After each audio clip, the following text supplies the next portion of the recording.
Dzień się bardzo fajnie zaczął. Od odcinka wydmowego jeszcze. Już wczoraj szłam trochę wydmami i chatka była na skraju pasa wydm. To są wydmy, które powstały tuż po epoce lodowcowej, jak jeszcze nie było wegetacji, a klimat był suchy i powstało dużo takich wydm. U nas zresztą było to samo, między innymi no, Puszcza Kampinoska, Puszcza Notecka, tam mamy dużo wydm, no to takie same, mniej więcej tutaj. Jest bardzo pagórkowato, a teraz z kolei odwrotnie. Jest dolina takiego fajnego małego strumyczka, który się wije tutaj meandrami. Jest to bardzo dzikie miejsce, mimo że jest tu spory parking z biwaczkiem i ścieżka przyrodnicza. Zazwyczaj myśli się, że takie miejsca nie są zbyt dzikie, bo za dużo ludzi i wszystko przepłoszone. A ja tu właśnie widziałam wydry. Naprawdę takie śliczne, czarne wydry pływały sobie, jedna wyskoczyła, przebiegła po pniu i potem uciekły gdzieś tutaj właśnie w ten rejon, ale już się drugi raz nie pokazały. Chyba jednak nie wyczuły i się schowały. Ale naprawdę fajnie. Cieszę się i dziś dzień ma być bez asfaltu, tylko ścieżki i dróżki leśne i zakończymy go na plaży. Liczę, że będzie fajnie.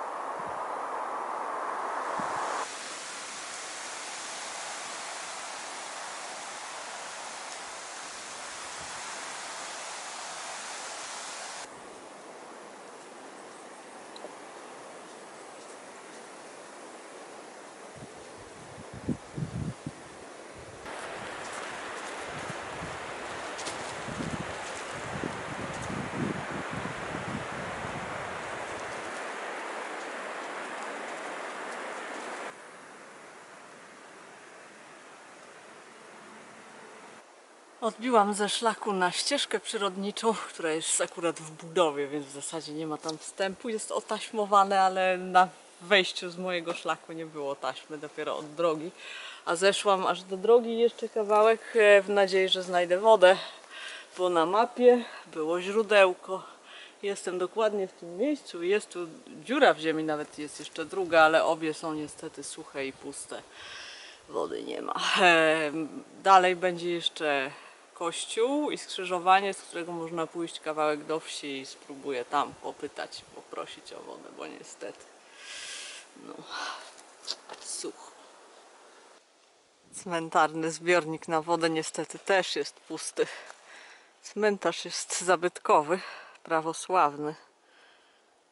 O, można zwiedzić. No i są kwiatki, tylko nie ma do nich wody.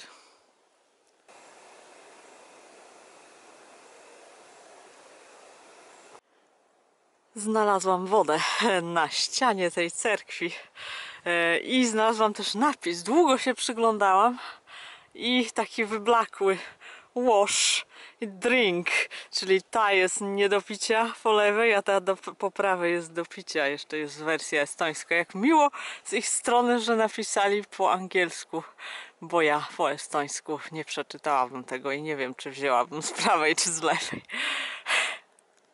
Jest tu też niezła wiata, miejsce na ognisko. Było też WC i jeszcze jest taka skrzynka elektryczna z gniazdkiem. Nie sprawdzałam, czy działa, ale pewnie działa.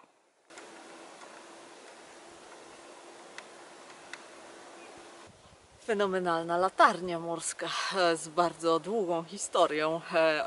Ten cypel, na którym jestem, jest takim najbardziej na północny zachód wysuniętym cyplem na Hiumie i też stosunkowo niedaleko jest Sarema, druga większa wyspa. I tutaj od bardzo dawnych czasów była droga handlowa morska w tej cieśninie, ale jest tu dosyć płytko i jest tam jakaś taka skalista rafa i to zawsze było bardzo niebezpieczne miejsce i w w początkach XVI wieku, pewnie jakoś około 1500 roku, rozpoczęto starania, żeby postawić tutaj jakąś wieżę i to miejsce oznakować. Liga Hanzeatycka dołożyła starań, żeby powstała wieża, bo wtedy jeszcze nie palono światła na latarniach, tylko były to widoczne takie wielkie wieże. Więc zrobili tutaj tą wieżę, ona później została zniszczona, a w XVII potem odbudowana oczywiście. W XVII wieku rozpoczęto oświetlanie tego miejsca. Spalono ogień po prostu na szczycie i tak było przez prawie 200 lat. Dlatego ona ma takie strome ściany, bo wciągano drewno na linach na samą górę i tam palono ognisko.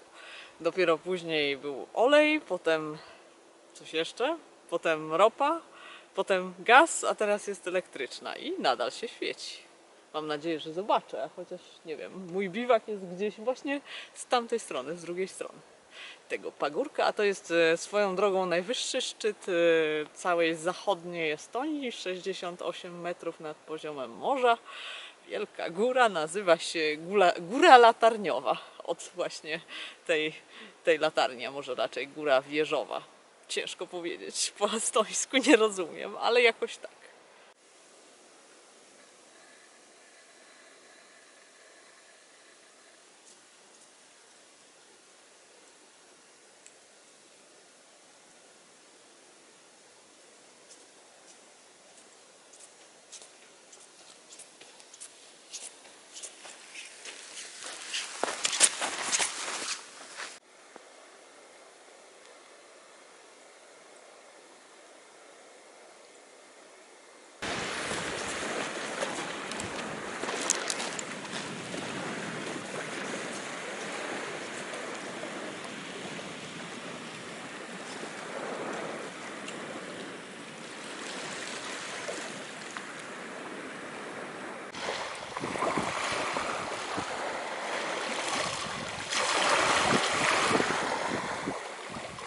Jestem na miejscu, plaża urocza, ale dosyć tu jest dużo ludzi. Nie plażują oczywiście o tej porze roku, ale łowią ryby. Są 3 auta i na plaży widziałam 6 ludzi z wędkami. Jest mega przestronne, wspaniałe WC, w którym mam zamiar się przespać, ale czekam na razie, aż oni sobie pojadą. Mam nadzieję, że nie będą łowili ryb w nocy. Właśnie zaczyna padać, wczoraj też padało w nocy i dzisiaj znowu, więc siedzę sobie pod daszkiem, ugotuję. Najpierw muszę iść nazbierać chrustu, bo jak, nie wiem czy zauważyliście, ale mam tylko ze sobą kuchenkę na drewno, więc zawsze jak chcę coś ugotować, to muszę nazbierać patyczków.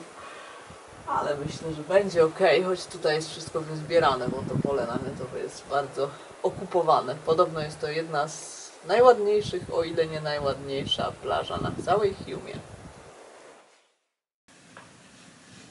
Już rano, spało się doskonale. Dwa auta odjechały po 21. Ja już tu się w międzyczasie zamelinowałam, po prostu starałam nie hałasować i dopiero potem poszłam spać, jak pojechali. 2 auta zostały i w sumie to nie wiem, czy ci ludzie nadal łowią, choć jest już rano, czy już pojechali w nocy. Ja po prostu spałam jak zabita i nie słyszałam, no coś takiego, jedno z dwóch. W każdym razie był spokój, nic nie było problemu, cieplutko, bezwietrznie wewnątrz. No i tak właśnie apartament nie tylko z łazienką, a jeszcze z widokiem i z nasłuchem na fale, bo słyszę jak szumi morze, jak fale uderzają o brzeg, się rozpłaszczają na piasku. No, super, super. A dzisiaj idę do chatki, więc wstałam o 6:30. Wstałam, no nie widać, żebym wstała, nie? Ale ruszyłam się o 6:30 i chcę być w miarę wcześniej w chatce, bo chcę sobie rozpalić ogień, posiedzieć i spędzić miły wieczór bez śpieszenia się. Mam 22,5 km do przejścia dziś.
za mną jakieś 7 czy 8 kilometrów dzisiaj.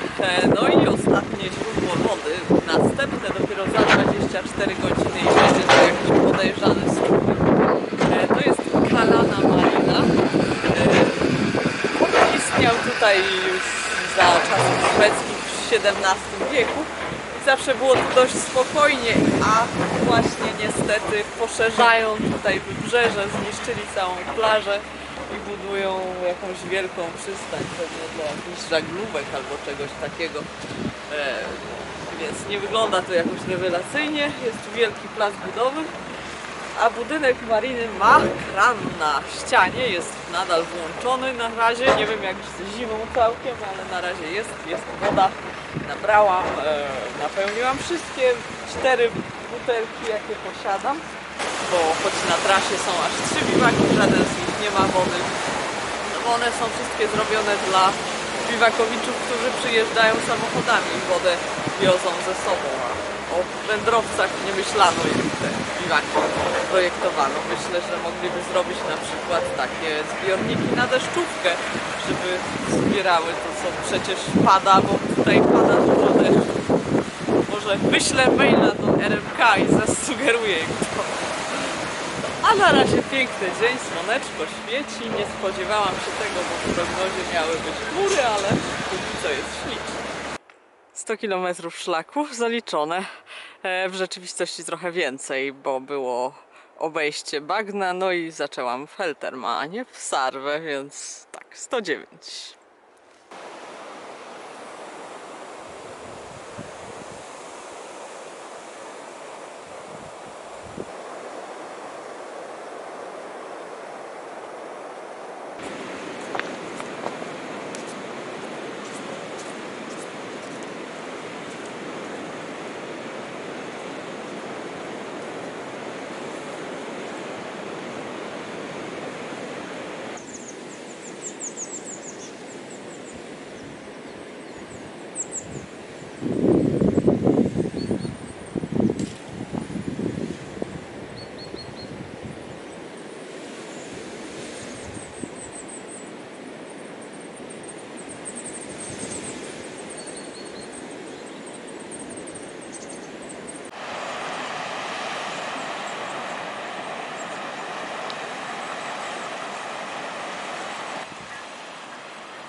Już świta, słońce rozprasza ciemność, ale jest za chmurami dzisiaj.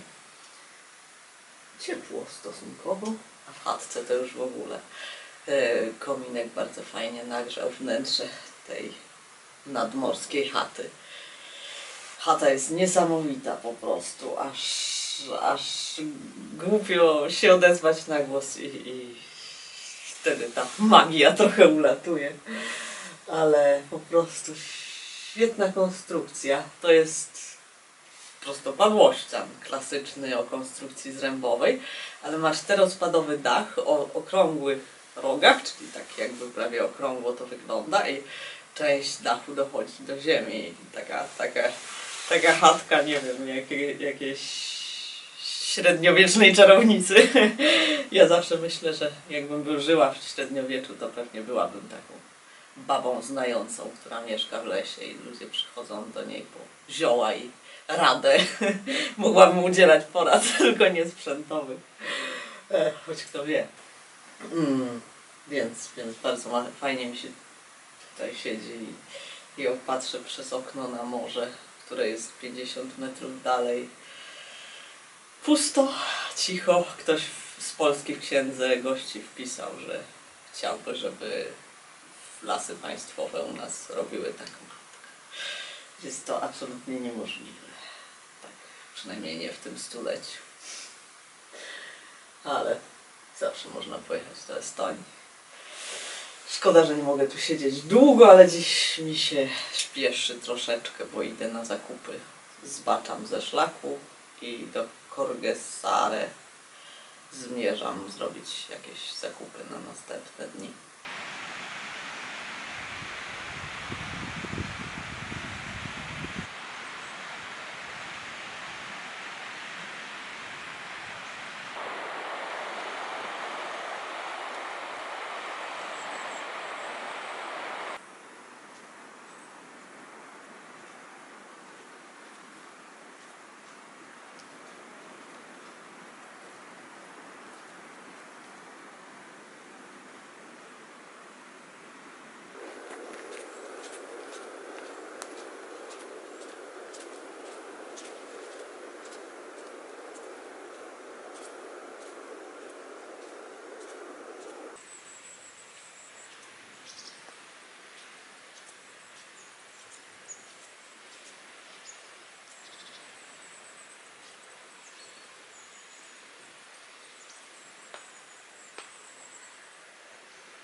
Bardzo dziki odcinek plażowy.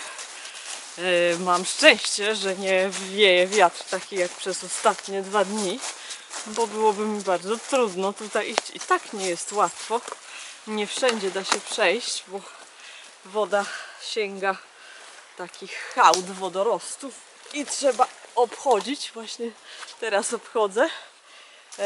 Ale tak to całość tej plaży w czasie większego wiatru jest nie do przejścia, a dzisiaj szczęśliwie większość czasu szłam po piasku, jeszcze kawałek mi został, ładnych, nie wiem, 3 km tej plaży albo i 4.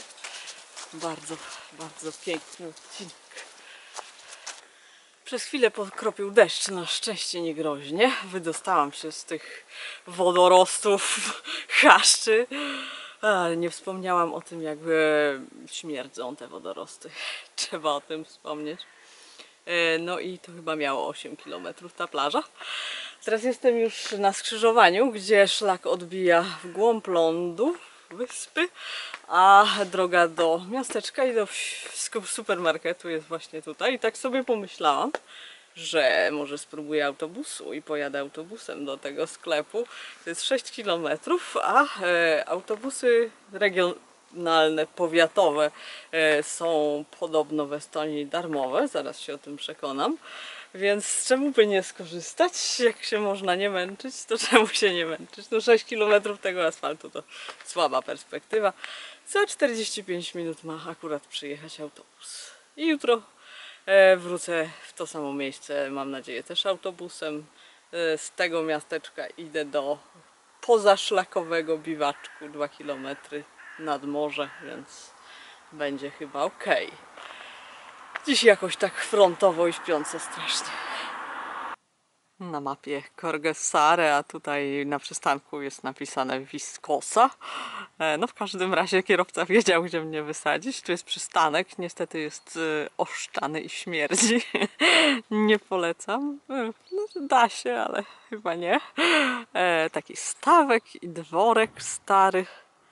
Ładnie. No i tutaj jest zaraz sklep, do którego idę. To właściwie nie dworek, tylko jakaś fabryczka. Tu jest w ogóle więcej z pozostałości zabudowań takich przemysłowych z dawnych czasów. Stare domy pracownicze, oprócz też brzydkich bloków. I teraz tutaj jest Zatoka Morska z trzcinowiskiem, a na ścianie sklepu dla wszystkich zainteresowanych jest kran z wodą, działa, także o wodę już się nie muszę dziś martwić. I jutro też nie, bo mogę tu przyjść rano i jeszcze raz zatankować.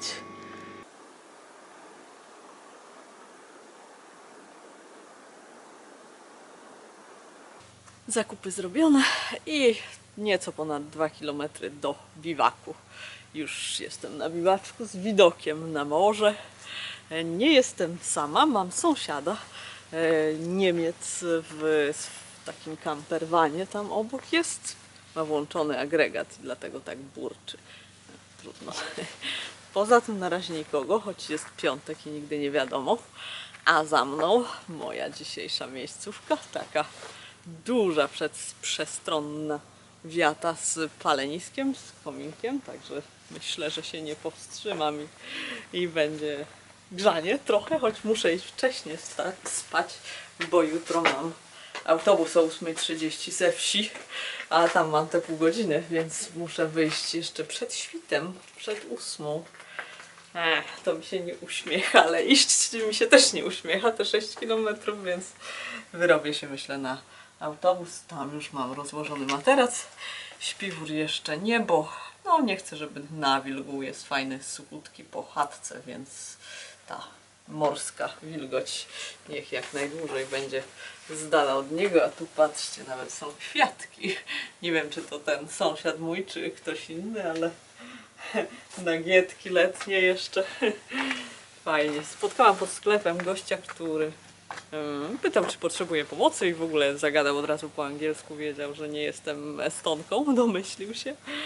Mówił, że to jest najlepsza pora na Estonię, no ja się z nim zgadzam, ale mówił też, że mam szczęście, że nie pada. No też się zgadzam.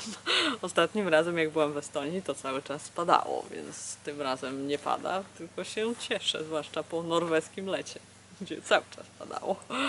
No i właśnie mówił też ten gość, że jest fajna tutaj miejscówka i sprawdził mi prognozę pogody i będzie nadal dobrze. Dopiero w dniu, w przeddzień wyjazdu mojego stąd ma padać i to bardziej wieczorem, ale to jeszcze za parę dni, więc nie wiadomo. Zobaczymy.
Wszystko zgodnie z planem.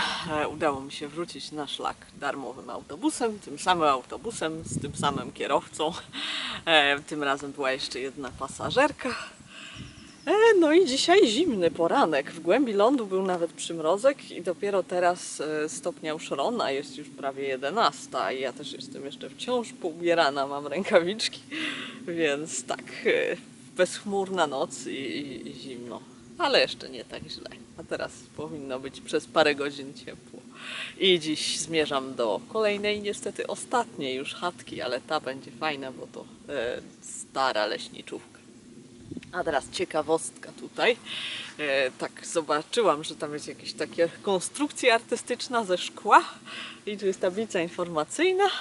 Okazuje się, że była tutaj huta w XVII wieku, która funkcjonowała przez kilkadziesiąt lat, a potem upadła, bo nie przynosiła zbyt wielkich zysków.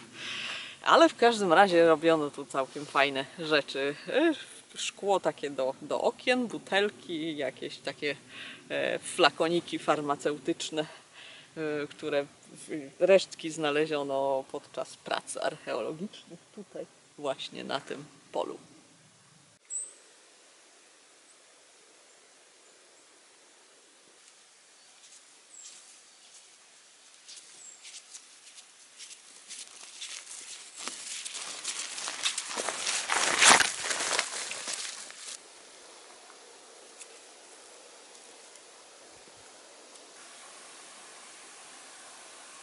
Bagno zwyczajne, pospolita roślina na torfowiskach. Bardzo pięknie pachnie, a te olejki, które zawiera, odstraszają mole, więc można sobie zawiesić w szafie pęczek takiego bagna. Cudne.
ale fajnie. Co za miejscówka. Ta chatka przewyższa pozostałe, bo jest no już takim całkiem normalnym domkiem z drewnianą podłogą. I ma otwarty kominek, co absolutnie uwielbiam. Uwielbiam takie normalne kominki, gdzie można dotknąć ognia, a nie te z szybą, gdzie to jest jak za ekranem telewizora. Zupełnie nie przemawiają do mnie takie kominki. I drewno strzela, bo jest mokre. No nie bardzo, wilgotne, ale strzela, więc na szczęście tu jest taka metalowa część podłogi, więc dopóki nie idę spać jest ok. A w nocy oczywiście nie palę.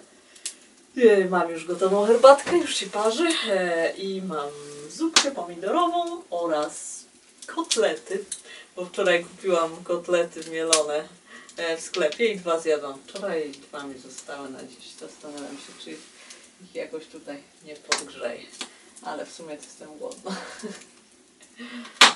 O, właśnie, jakieś iskierki lecą. No dobra. Nie jest taki zimny. Taki chłodny. Chłodny kotlet mielony. Ale zupa jest gorąca.